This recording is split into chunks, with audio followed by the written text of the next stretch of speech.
Good evening. My name is Jerome Hsiang, and I'm the chairman of the Young Professionals program of the Los Angeles World Affairs Council and Town Hall. We've got a fascinating discussion planned for you tonight on the opportunities and challenges of workplace automation, a topic that is becoming more relevant to all of our lives with every passing year. For those of you joining us online, we will be taking questions from you in about 25 minutes. You should see a control panel on the right-hand side of your screen, and there's an area for questions that you can type into. When the Q&A session starts, we will be joined by Claire Krelitz, the Council's Marketing and Communications Director. Claire will read your questions and get to as many as she can in the amount of time that we have. So tonight we are joined by 3 industry leaders in tech, and I will introduce you to them in alphabetical order. First up is Psalti, North America Head of Strategic Platforms for Google Cloud. Before joining Google, Eve held business development, sales, and marketing leadership positions at Microsoft for 17 years. Eve is passionate about supporting education technology and female entrepreneurship and serves on the board of the B-STEM project organization and Women Entrepreneurs Global. Joanna Robinson is the Senior Vice President of Consulting Services for CGI, a $12 billion IT consulting firm, where she leads the Southern California and Hawaii regions. Joanna is a seasoned IT executive and business leader with a passion for technology, driving business transformation and bringing up the next generation of technologists. Rachel Whaley is the technology lead at LA Tech for Good, a nonprofit that showcases tech initiatives in the greater Los Angeles area that supports and inspires social change. Rachel leads workshops that help people and organizations develop ethical and equitable data practices. Eve, Joanna, Rachel, welcome. Thank you so much. Great to be here.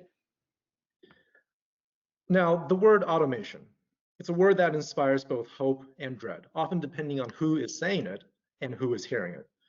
For most, the word probably conjures images of machines and factories doing manual labor at a pace and precision impossible for normal human beings to match. It's an old fear. We can just recall the late 1800s legend of John Henry and his competition against the steam-powered rock drilling machine. And for those of you who are not familiar with that old legend, John Henry actually won, but he died of exhaustion afterwards. Today, automation in the workplace refers to much more than manufacturing and manual labor. So I think I'll have Joanna get us started by laying out what automation used to mean, what it means today, and how it affects workplaces generally. That sounds great. Thank you so much, Jerome, and thank you for the opportunity to participate in this panel, especially with some esteemed colleagues like Eve and Rachel as well. So when we think about industrial revolutions, the first industrial revolution was really around steam, and it was about how humans learned to use water to generate power. And then you move on into the second revolution related to electricity and motorized vehicles and how to use assembly lines. And really, it was inventions powering industry. And the third revolution, which leads us to computers, the internet, IT, and digital automation, it really paved the way for the next wave of technical advancements. And then we're even arguably moving into the fourth industrial revolution, which is just around the corner, and we're kind of in it, related to self-driving cars and nanobots and artificial intelligence and machine learning, and really kind of a combination of cyber-physical systems. I want to tell you a little bit of an anecdotal story here, just to put things in perspective, because oftentimes this topic can feel like a crisis at hand, and human ingenuity is really a wonderful thing that can win out amongst any crisis. So I want to tell you a little story about a crisis that was at the time in 1898, where the world's first urban planning conference in New York happened. And it seemed at that time that urban civilization was absolutely doomed. It was a terrible situation. There was no solution in sight. And they were predicting that within 50 years, all the major cities across the world would be completely buried in horse manure, because that was the form of transportation at the time. And everyone was so concerned that these horses were producing so much waste that all of the major cities were going to be buried. And there was a pollution problem and poisoning problem and everything else. It just seemed completely insurmountable. And it was known as the Great Horse Manure Crisis of 1894. And we laugh at it today, but it was very serious at the time.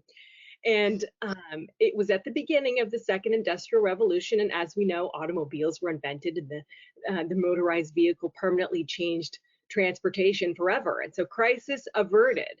So now you skip ahead into what we're embarking on now, which is the third and fourth industrial revolution, which seemingly introduces a new crisis, one of automation and machine learning and the elimination of jobs potentially. And one estimate shows that potentially 47% of jobs are in jeopardy of switching from human-powered to be completely automated by technology. So that's kind of such an interesting topic at hand. So that's what we're here to talk about, is how do we solve for this in an ethical way?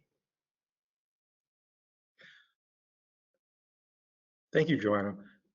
I think before we get to the really, really fun stuff about the ethical questions and all the doomsaying, the great horse manure version for us today, I wanted to go through some of the positive things that we are sort of seeing automation achieving.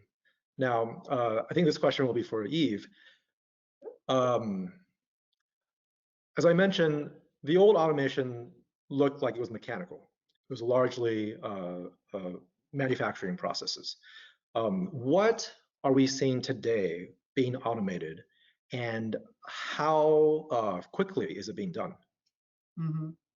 That's a great question, because to be honest, if we were asking this question a year ago, the answer would be much different, because COVID was not here and we were much more comfortable with the human element, the human interaction. I think what COVID basically and the pandemic created was it accelerated all the plans that any company at any industry really had around automation. And we talk about automation in negative terms, but I also want to, like, really position the positive aspects of it, because it can't be all bad, right? I mean, as Joanna was saying, like, we have evolved. There is a reason why this is part of the human evolution, because it really, like, if you're a company, it lowers the operation costs. Like, to the extent that you can use robots or, kind of automation to solve repetitive problems or mundane tasks, I think that's a good thing, right? Who wants to do these jobs? So also, I think there are some positive things on worker safety. There are some highly risky jobs that really require a robot or a machine to do this, and then we save human lives, right? Also, it lowers the cost of production, which might seem a good thing for the company, but it also is good news for the consumer, because it lowers prices down of goods, of services. Also, I think to some extent it provides increased quality control. It maximizes production, which brings the price down. So there are a lot of, like, good things around automation. Of course, the caveat is, like, how do we do it? Who is, making the rules? And then really having the right governance to make sure that we don't, draw outside the lines. So one of the major concerns that a lot of people have right now is that the difficulty of automating different tasks is not the same. So, for example, automating the manufacturing of an iPhone is different from automating, say, like an engineer's task.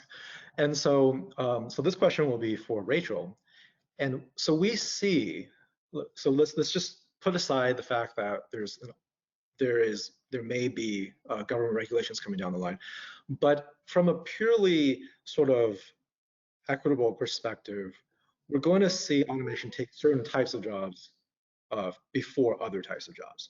And so how can we think about that in a way that that either we can promote automation and then not scare everybody, or actually do it in a way that makes it a little bit more equitable for everyone involved in this process? Yeah, it's a great question. I think a really helpful framework for thinking about this that I found comes from design justice, which is thinking about we're thinking about this business problem, or we're thinking about what we're going to automate, and really thinking about, how is that problem framed, who decided on the scope of that problem, and whose values are kind of baked into that, right? That has a big impact on how it's going to be implemented. Who wins and who loses in that, right? I think there is disparate impact from, as you said, these kind of different places where we're implementing automation. And so I think part of it starts with kind of asking those hard questions at the beginning, and to say, all right, who is this disproportionately negatively impacting, and what is our what is our goal around that? What do we think our responsibility is as the organization, or whatever your role is at that time? And like what is within the scope of possibility for you to do? I think for companies, it's often a little bit bigger. There's opportunities to think a little bit bigger and a little bit more outside the box than we've seen.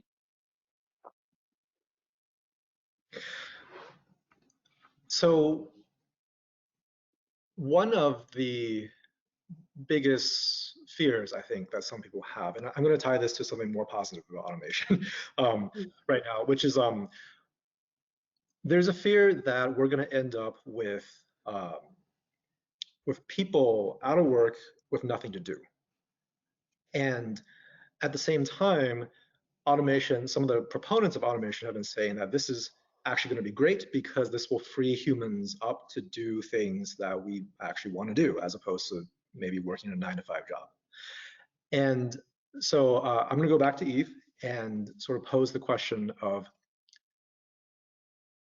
is there a way that private enterprise, while implementing automation, can actually help workers transition to that kind of an end goal, where instead of just maybe laying them off and replacing them with robots, somehow actually promoting that nice future that some people have been imagining? That's a great question. And that's also the million-dollar question, because I think we're all grappling with this. I mean, we're at the turning point where we see, as Joanna was saying, how, 50% or up to 50% of the population might be at risk of displacement, especially, again, COVID has created a lot of additional, reasons for these jobs to be either eliminated or, taking, kind of like reduced in numbers. And I think there is no clear, 100% answer to this question. I think there are a lot of different stakeholders, and it's a whole ecosystem that needs to be aligned, and there needs to be a partnership across all these parties. So from the companies, whether they're manufacturing companies, retail, telcos, technology companies, I think they all have the responsibility to provide internships, apprenticeships, internal training. We see more and more kind of like a new role that we've only seen for the last couple of years, the CLO role, the Chief Learning Officer, especially in large enterprise organizations. Basically, they have a department which is very separate from HR and from onboarding and other pieces, specifically for reskilling and upskilling their existing workers, which is absolutely essential. Also, there is responsibility within the individual, right? I mean, we can't we're far beyond our grandparents or even our parents, where you learn one thing in college and then this is what you do and this thing remains the same. Lifelong learning, micro-credentialing. There's so many online courses out there. And the need to continue to be reskilling is essential for all of us, whether we are blue-collar workers, white-collar workers, or anything in between. And also, I think the third kind of element in the whole ecosystem is the public sector. So the city, the county, organizations that can really reach even towards the communities that are going to be more impacted by this change, and make sure that they're reaching out and they're providing resources and opportunities for them to find these different types of jobs. So I wanted to stay with the private sector for a little bit longer before we jump to the public sector ideas. And so, Joanna, how could a company sort of use the challenges, these ethical challenges, to develop, to sort of develop programs that would be profitable as well as sort of ethical for them? Because I feel like for a lot of private companies, they view challenges, ethical challenges, not as opportunities to make their own operation work better. Yeah, thank you, Jerome. And I love everything you said, Eve. I could not agree with that more. One of the things I think is very interesting, it was a paper that was published by a couple of researchers, one out of actually University of California, Irvine, and one out of the state of University of New York. It was called Socially Responsible Automation, a Framework for Shaping the Future. It's a great article, and it talks about the case that humans should remain and will and should remain critical and central to the workplace of the future by controlling and complementing and augmenting the strengths of technical solutions. It kind of gives 4 different levels. Level 0, which is focused just on cost automation. So people cut cost, automate, reduce human labor. Level 1 is really about performance-driven automation. How do you focus on the role that humans play in this loop? And processes and systems are re-engineered to actually take advantage of the automation while still using human skills. So an example of this is like Amazon warehouses. They use robots to go out and pick the packages, to lift heavy things, but they use humans for more flexible and dexterity-based activities. So they complement each other very well. The next one is worker-centered automation, which is a business goal, not just about performance automation and cost cutting, but really worker development and enrichment. And the goal is not just to replace human labor, but actually augment human capabilities. And an example of that is Toyota, that actually uses workers to manually produce the goods. They're doing the design, they're simplifying as they go, and then they eventually turn it over to the machines to take on production and after the process has been perfected. And then the last one is socially responsible automation, which is where automation is deployed to produce more and better jobs for humans, driving economic growth while promoting social well-being. And just a small example of that might be the repatriation of jobs back into the U.S. So many jobs were, outsourced off overseas because of the cost implications. And automation may allow for more efficiency and higher productivity to bring some of those jobs back into the U.S. and actually create higher paid jobs while increasing efficiency and cost as well. So that may be an example of socially responsible automation. But I think that's a way that companies can look at where do they fall in that continuum and adopt some of those methodologies as they're planning how they make themselves more efficient moving forward. And can I double click a little bit, sorry, Jerome, to what Joanna was, because I think that's a really, really critical piece. I think a lot of people don't know that we have a shortage of individuals, of experts, of workers in that higher end form. Right now, like, the Microsofts and the Amazons and the, Googles and the Facebooks of the world need to go outside of the US to hire talent when it comes to data scientists or other kind of like, roles that will be able to, either design or work within AI and ML type of archetypes. So I think there is a message there that, this is a shortage in the country that we'll need to make up for. Okay, so I wanted to switch over to some questions about the public side of things in terms of what roles the government might be playing in this. And so I wanted to pose this question to Rachel. We know there are going to be, in the beginning at least, a loss of jobs for whatever sector that automation hits.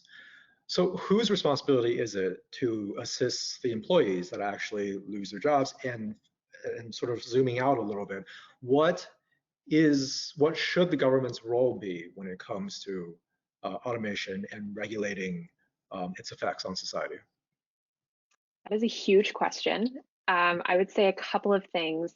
One is that if we've learned anything from this pandemic, this year. It's that, collective well-being is really reliant on everyone's responsibility to one another. And so I think that if we're thinking about folks who've lost their jobs due to automation, I think a lot of people are responsible for that. I think as Eve mentioned, right, companies are responsible for upskilling, retraining, focusing in on transferable skills, and maybe not hiring folks just from the backgrounds they've hired before, but trying to think a little bit more broadly about, maybe if you're coming from another industry, you could still have many of the kind of baseline skills that you need for a very different type of role that's not being automated, and how can the company maybe augment that with a little bit of upskilling to get you into that place. So I think that's absolutely essential. From the policymaker perspective, I think it's really important that they're ensuring that there are strong employment and education opportunities available. I think it's hard to talk about this topic without thinking about the current state, which is that about half of US jobs, are under $35,000 a year. And that's, those aren't living wages, those aren't sustainable for anybody. And yes, many of those jobs may be at risk of automation, but they're not ideal in their current state either. And so how do we build toward a more sustainable and more equitable set of opportunities there for folks, kind of independent of automation? But I think it would be a tremendous help as we see increased impacts of automation. So I'm going to zoom way out. Right? You just mentioned that was a very big question, but there's something that I personally really wanted to ask you guys for your opinion on this.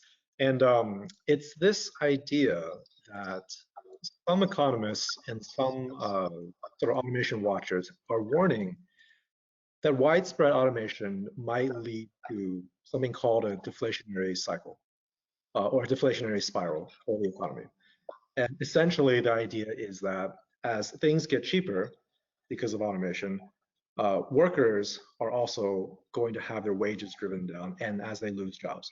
And basically, the economy ends up in a place where people have less and less money. Things are cheaper, but people are having less and less money, and this leads to essentially money being worth more tomorrow than it is worth today. And so some macro level economists think that if this happens, it is absolutely harmless for an economy. And so I think one of the proposed solutions that has been floating around is the universal basic income. The idea that we can take some of these the profits generated through automation and then redistribute it to people, so we can sort of avoid having regular employees basically have no money. Joanna, do you see these two concepts being tied together in a very explicit way? Because I think right now these two ideas are sort of talked about separately, at least in the general public. But do you see these two being tied together?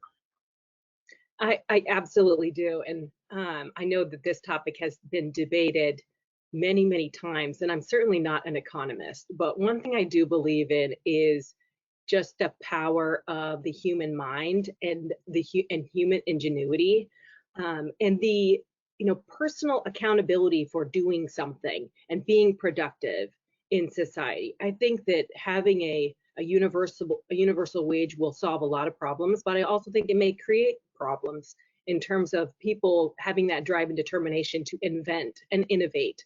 So I also think that it's very easy for us to point out and identify sectors where jobs will be lost due to automation and artificial intelligence, but I think it is much more difficult to predict how many jobs leveraging new technologies will be created.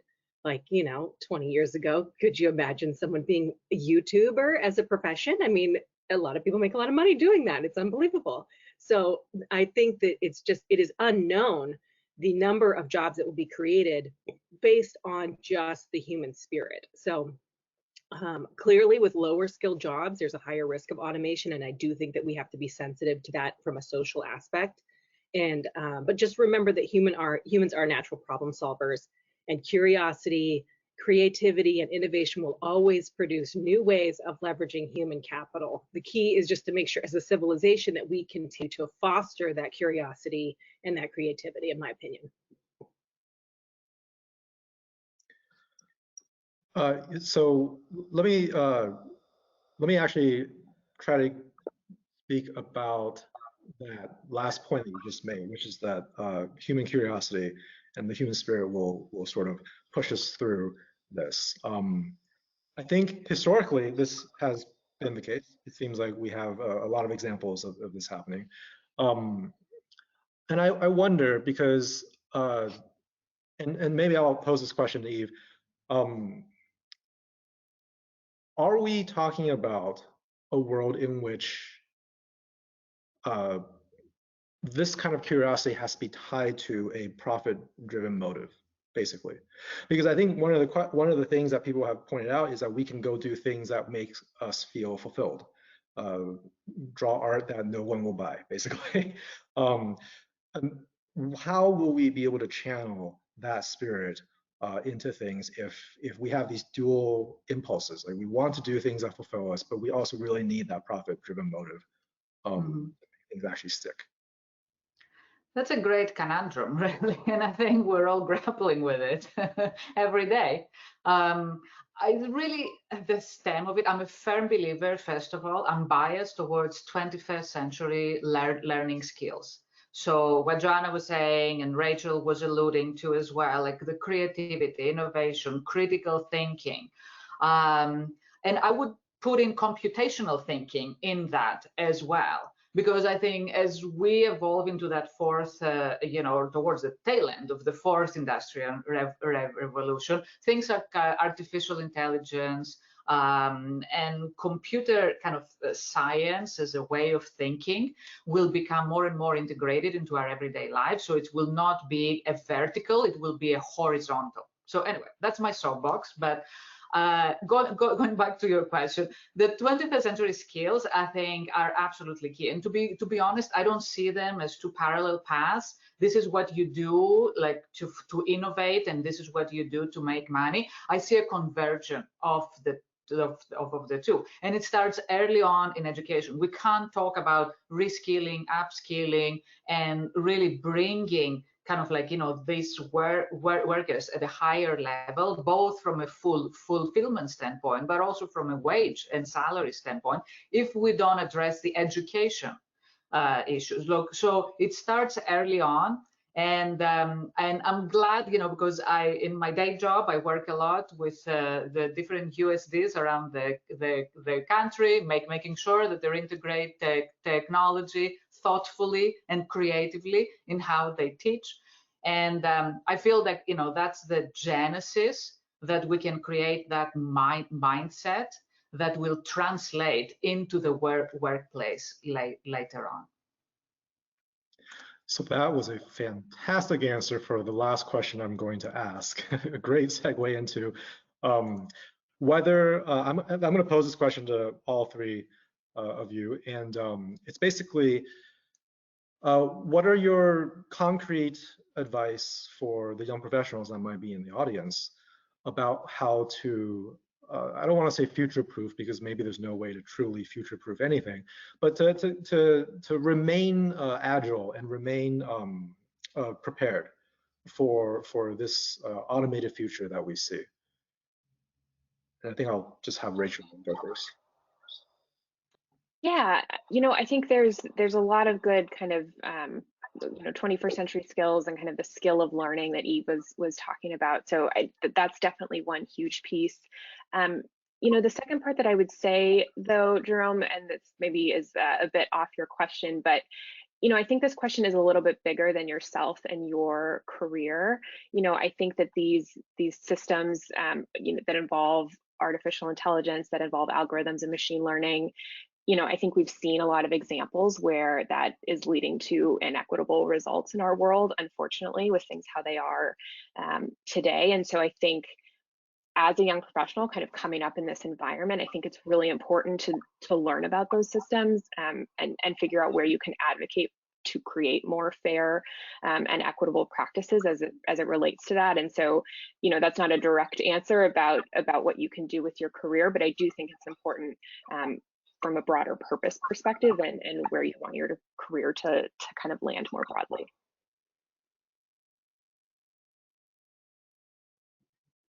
I can jump in, and I totally agree with Rachel's points. I think we all have a role, and we all will have a role if we need to change things. From a day-to-day standpoint, I think for young professionals, which for me it was a long time ago, so I don't remember. But I think what I mentioned was the lifelong learning, right? I think, you know, the days where we learn something in our 20s and we use it in our 50s are long gone.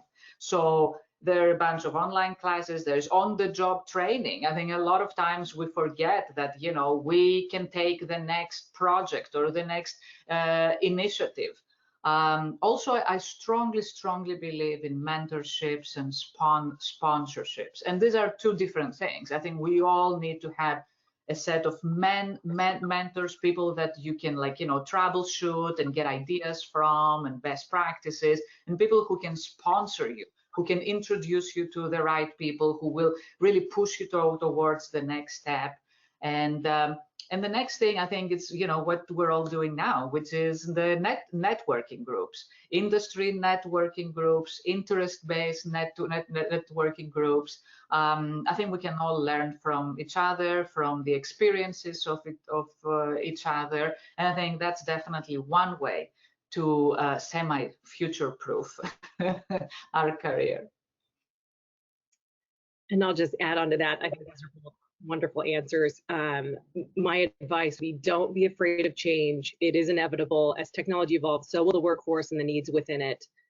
The second one is adopt a growth mindset. There's a great book by Carol Dweck called Mindset, the new psychology of success. And it really talks about differences between having a fixed mindset and a growth mindset. And a fixed mindset believes that intelligence is static, while a growth mindset believes that intelligence can be developed, always be learning, just as Eve was talking about. The other thing is getting a degree is not enough. A lot of times people relied on going to college, getting a degree. It's not enough. You have to hone a skill set. So teach yourself a skill, even if it's how to develop a mobile app or something like cybersecurity. There's a massive need for cybersecurity specialists right now. And you know, the third industrial revolution brought us the internet, and the availability of information is astounding. So anyone can learn anything at any time. It is so powerful. So make sure that you use it. And then my last bit of advice is don't forget the soft skills. There was a recent article that suggested that the bosses of the past are going to be extinct. The person that was a subject matter expert that rose through the ranks and then suddenly became the boss. That's especially with the, you know, the COVID pandemic. There's more people reporting to more people reporting to an individual person than there ever has been in the past. And that, you know, the average boss has twice the number of direct reports, I think, and that's expected to probably continue. So as you rise into management and being a boss, it will be less about your technical expertise and potentially more about your social, emotional expertise and how you can navigate the culture of teams and an organization. So making sure you don't overlook the soft skills and communication skills, because I think those will just continue to be so important. Great. Claire is going to join us now to read some of the questions that have been submitted by the audience.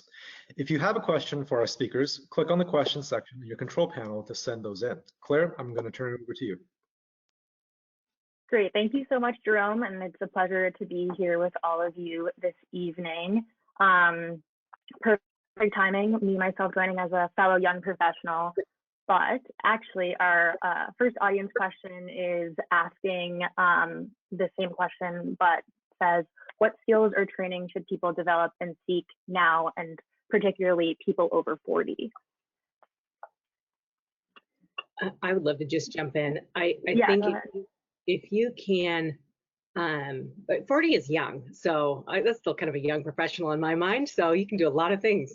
But pick a particular area that is trending. Like I mentioned, if you could take some time, learn how to develop some coding skills, develop a mobile app, take a look at you know, a job that's out there and what the skill requirements are. Look at different job descriptions for things that you might want to do, and then identify what are the specific skills or certifications that they're looking for, and then take the time to invest in yourself to get after it. But 40 is certainly not too late to do anything. You're still very young. You got a long career ahead of you.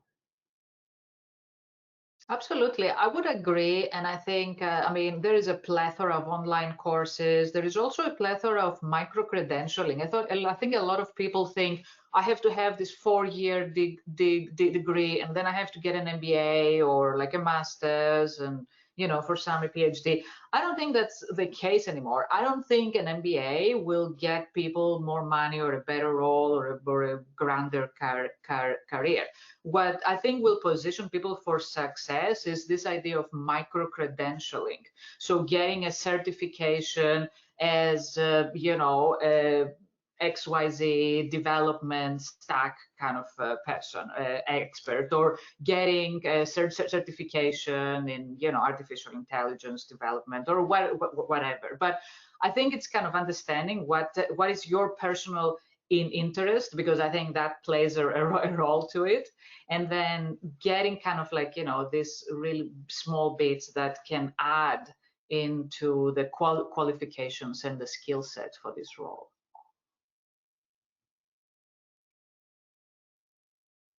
Thank you. And sort of on this topic of more specialization of education, this next person is wondering, how do you see education in general changing in a world where students don't need to learn the same types of skills that they used to at a 4-year college?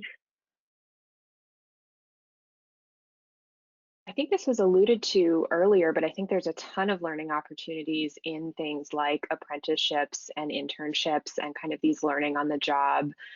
In many cases, I think combined with some of the micro-credentials that Eve was just mentioning.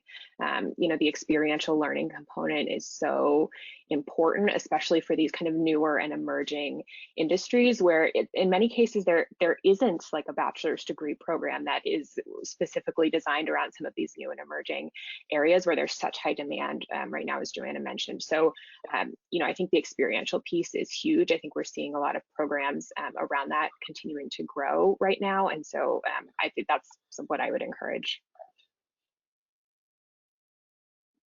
Great, thank you. Well, on the topic of ethics, who decides what ethical automation is? And I know another thing maybe to kind of break up this answer would be the ethical considerations of actual technology. We didn't really talk about algorithms yet, so maybe if any of you want to dive into ethical considerations with algorithms, or, you know, like the actual technology that's being developed. And then, as we've sort of discussed, the more public policy considerations, but who's deciding what is ethical?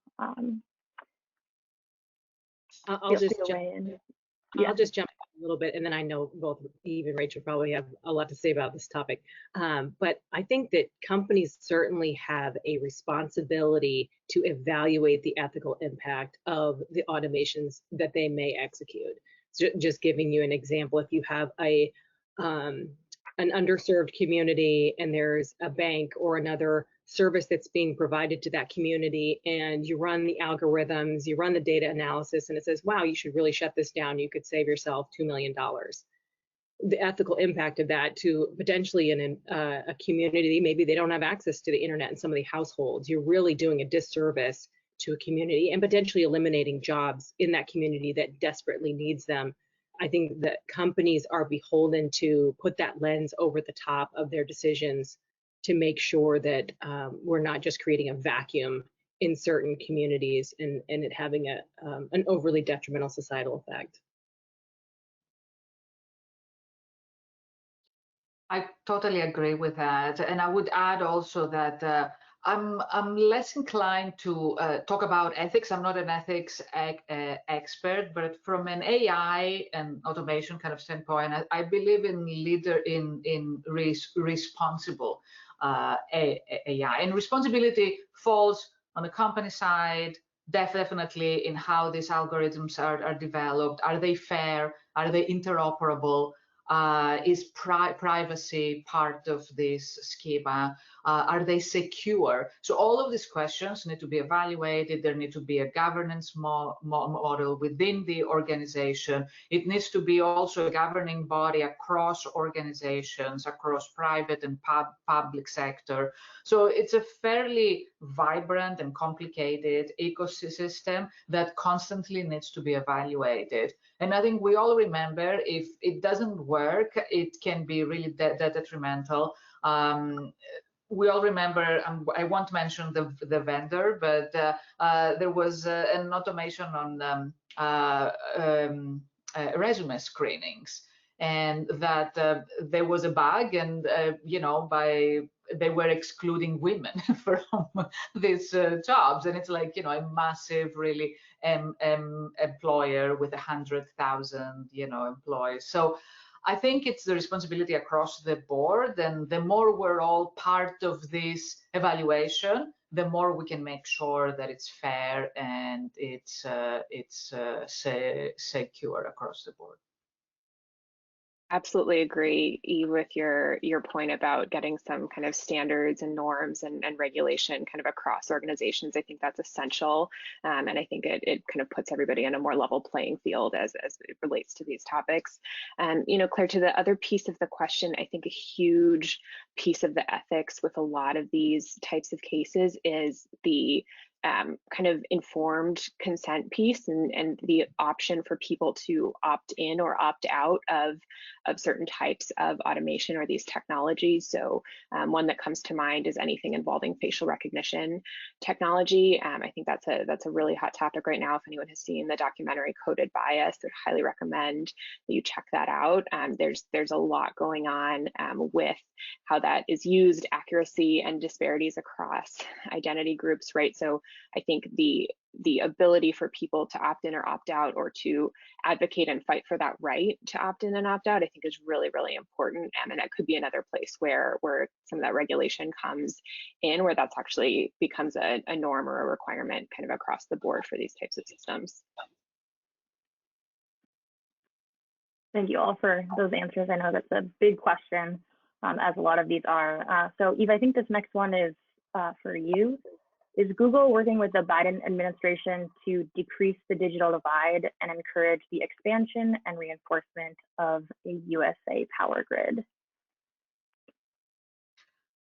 Well, I can't speak for the whole or organization, but I think it's not only Google. I think a lot of the technology companies are partnering. I think now with this administration, I think there is stronger partnership than before across the board, not only on how to really help in the education sector, which I know it's a big priority for this administration. I think we're all working in helping manage the logistics of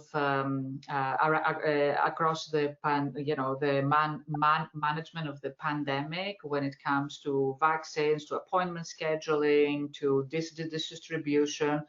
And also, I think we're working very closely with all state and local governments on top of the work that we're doing at the federal level to help to help them reopen when it comes to reopening schools, to reopening airports, to reopening state and local run operations, and helping them to do this in a safe, secure, and also sustainable in a long-term way.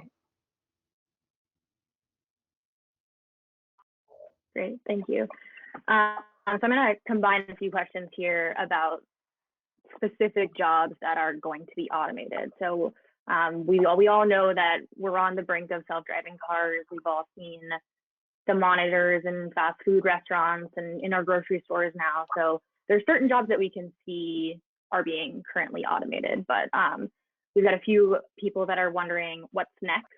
So what are the next jobs that we can expect are going to be automated? And then a little bit differently, what aggregate jobs outside tech will be complementary to automation? So I think what Joanna, you're mentioning earlier, that there's going to be automation that's actually helping certain jobs. So what professions those are. So I think just within the field of automation itself, there are a tremendous number of jobs creating automation, because automation doesn't just exist. It doesn't just happen. There are minds and efforts that have to go into actually creating it. So, and identifying what opportunities are. So I think just there are jobs related to automation. So they may be eliminating jobs, but they're also creating jobs in order to actually affect that kind of change and to improve productivity. I think that you gave a great example of, some automation that's happening with self-driving cars. I think that's going to create a lot of jobs, probably in the legal sector, for what happens when somebody gets hit by a self-driving car, or what happens when a car actually, goes off the road. Who's responsible? So I think, some things will be automated, but it's going to create a whole nother set of things that don't even exist yet that are going to have to become an ecosystem around it.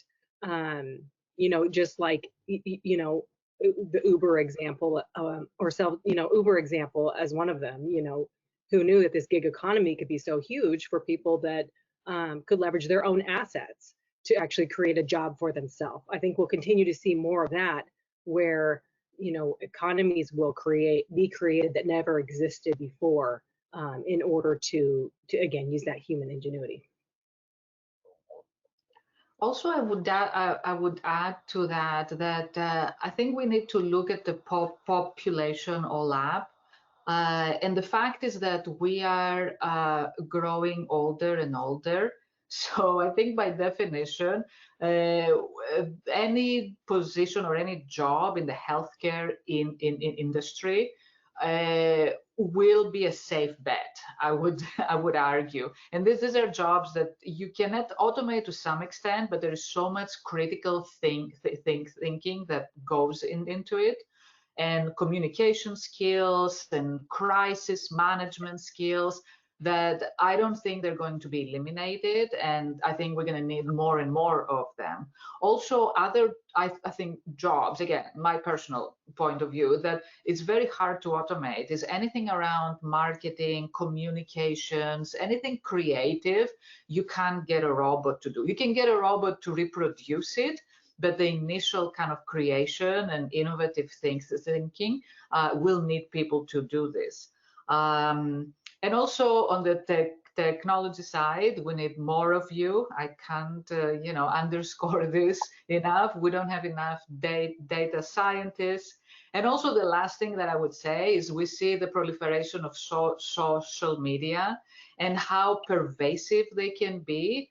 So the whole notion around data security, cyber security is definitely something that we'll need more and more, because we'll need to safeguard the engagements and the interactions that we have through these channels.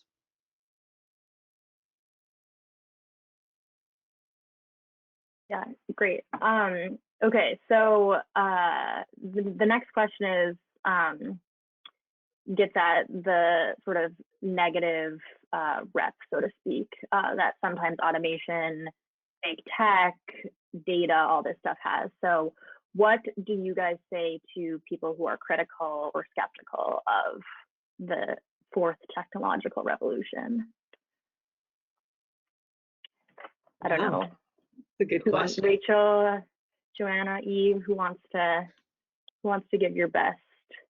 I mean, I'm happy to jump in and just say that, I work in technology, and I would describe myself as pretty critical of a lot of these trends around automation and some of these things that are being done with data, though I work with data in my everyday job, right? And so I don't think those two things, participating in it and being critical of it, are at all mutually exclusive. And actually, I think it's really important, if you're involved in working in tech, or working in data, working in any of these kind of automation related jobs that Joanna just mentioned, the ability to think critically about what's actually happening, what decisions you and your team and your company are making and doing with these really powerful technologies, I think is so important. So to the person who is critical about these things, I would say great, like we need you, and we need more of those folks. Love that I would answer. agree. I think we need to stay vigilant, because this can be a slippery slope. So I'm not advocating for automation for everything all the way every day, but I think evolution is part of our DNA. And I think our ability to adapt to what's changing, and really automation is not really a tool. It's a tool. It's not a behavior. So it's up to us to leverage it as a tool. We are on the driver's seat. So I think if we understand this and, we kind of flip it on its head, it's not automation that's happening to us. It's a tool that we can choose to use it to better ourselves, our lives, and the world around us. Then it's a beautiful thing. Agree. Thank you. Great answers. Next question is, which country is most advanced when it comes to automation? Who is the leader, and what can we learn from them?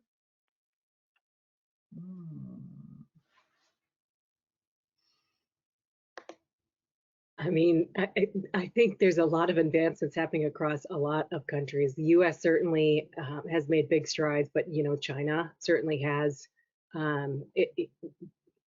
advanced in this area, and but I do think that it's kind of a race at this point. But the U.S. certainly, and China, I would say. Yeah, I would agree, and I would add Germany into that as well, and the Nordics. I think they have a long tradition in technology integration, in automation, and they're doing it in a fairly open and interoperable way. There are some countries that do it in a less fair or less open way.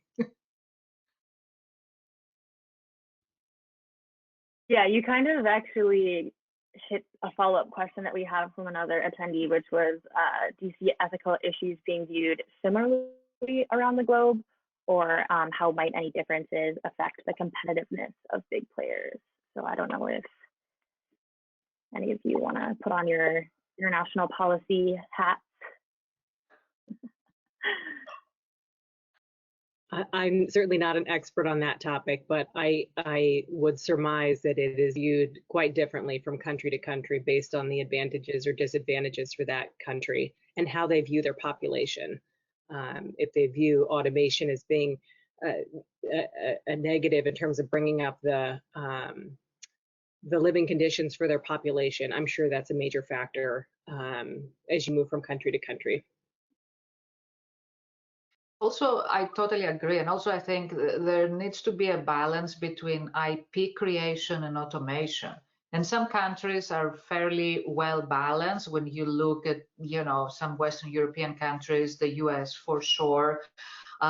When you see at other countries, they're over-indexing on the automation and putting less emphasis on the IP creation, which is the innovative part of it, which can be unfortunate. Hey, Claire, I just wanted to jump in here real fast because one of the interesting things that's been happening is that in Japan, they actually, because of the aging population, they have been automating certain caretaking functions to either robots or AI systems. And I think that's a kind of an interesting clue as to how different societies might go ethically responding to the needs of their population. And that's all I have to say. Thank you, Jerome. This next question is, what projects are you currently working on that you're most excited about? And I guess we can round robin. So Rachel, you're to my clockwise. So if you want to take a hit at that. Sure. Well, great timing. I am really excited about a project that we're working on at LA Tech for Good right now. We're running a series of workshops on equity and ethics in data, and it's targeted at data scientists, data analysts, really anybody who's working with data in your day-to-day role.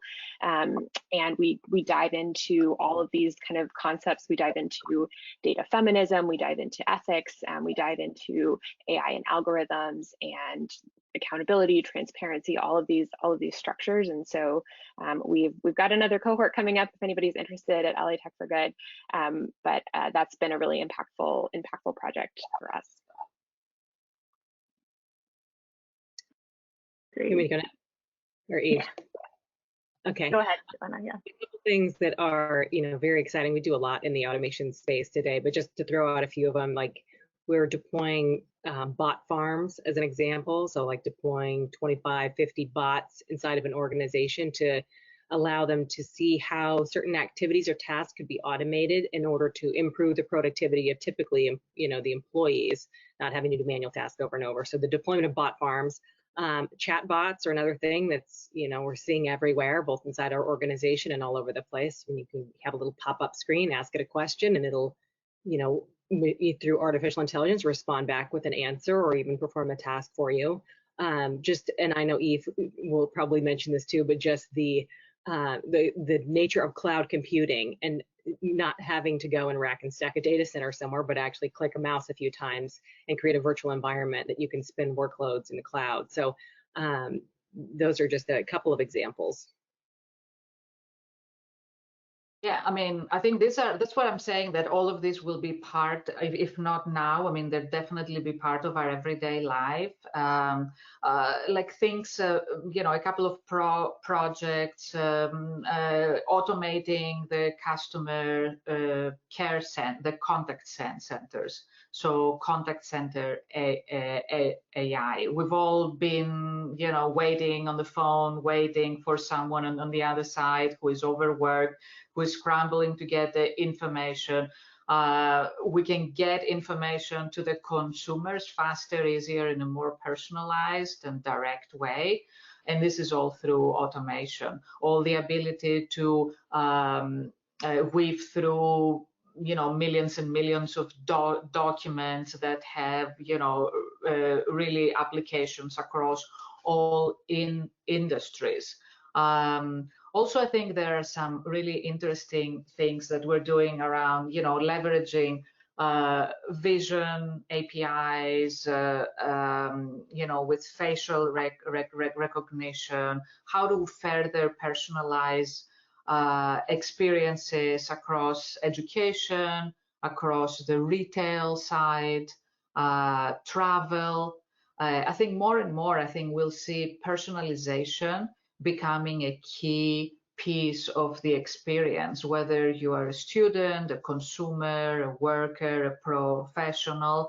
And I think, now we have the technology, the processing power, and the massive amounts of data and the know-how from a data science standpoint to actually process this information and create these algorithms or identify the paths that will get us into this personalized journey.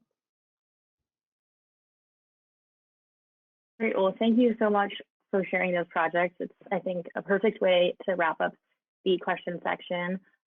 So thank you all for sharing your knowledge. I know these are all really big questions, but I think it's a really fascinating topic.